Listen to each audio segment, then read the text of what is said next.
Dans cette vidéo, je vais te donner les clés qui vont te permettre de comprendre les cartes qui portent sur chacun des 4 thèmes que nous avons identifiés en introduction. Au niveau géopolitique, d'abord, les cartes vont te montrer que le monde s'est profondément recomposé avec la coexistence de puissances établies et l'émergence de nouvelles puissances, et que ce monde est aussi demeuré profondément instable. Donc pour commenter les cartes qui porteront sur ce volet géopolitique, il faudra très souvent évoquer le maintien de puissances établies sur le plan diplomatique et militaire, c'est-à-dire des pays qui sont toujours capables d'intervenir, par exemple militairement, à l'autre bout de la planète, comme les États-Unis en Irak en 2003 ou plus récemment en Syrie. Mais il faudra aussi insister sur l'émergence de nouvelles puissances, comme la Chine.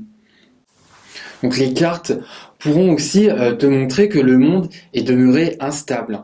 Tu pourras souligner le maintien de ces zones instables, de ces foyers de conflictualité importants, comme par exemple le Proche-Orient, et également insister sur l'émergence de nouvelles menaces comme le terrorisme international. Ensuite, au niveau économique, les cartes te montreront que nous avons affaire à un monde qui est de plus en plus multipolaire, avec l'émergence de nouvelles puissances économiques en lien avec la mondialisation, ce qui implique aussi de remettre en cause certaines grilles de lecture anciennes, comme par exemple la limite nord-sud. Comme tu peux le voir, les pays qui sont regroupés dans le Sud connaissent des situations économiques qui sont plus ou moins variées. Par exemple, les États de la péninsule arabique ont un PIB par habitant qui est bien plus élevé que les pays d'Afrique subsaharienne. Donc il faudra dire que cette limite nord-sud est dépassée et privilégier d'autres formulations comme les Suds au pluriel.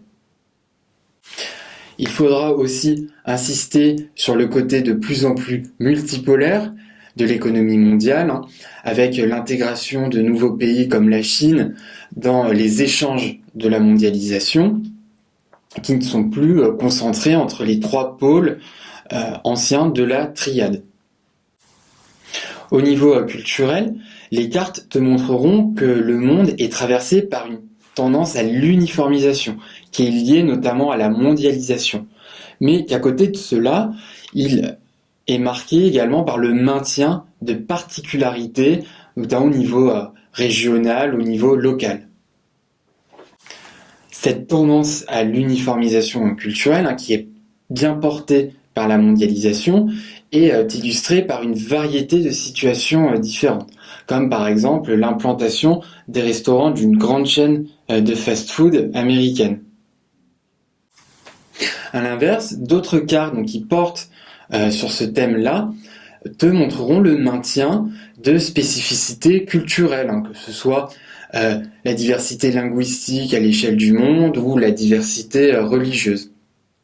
Donc pour ce thème-là, il faudra toujours faire la bascule entre uniformisation et maintien de spécificités culturelles.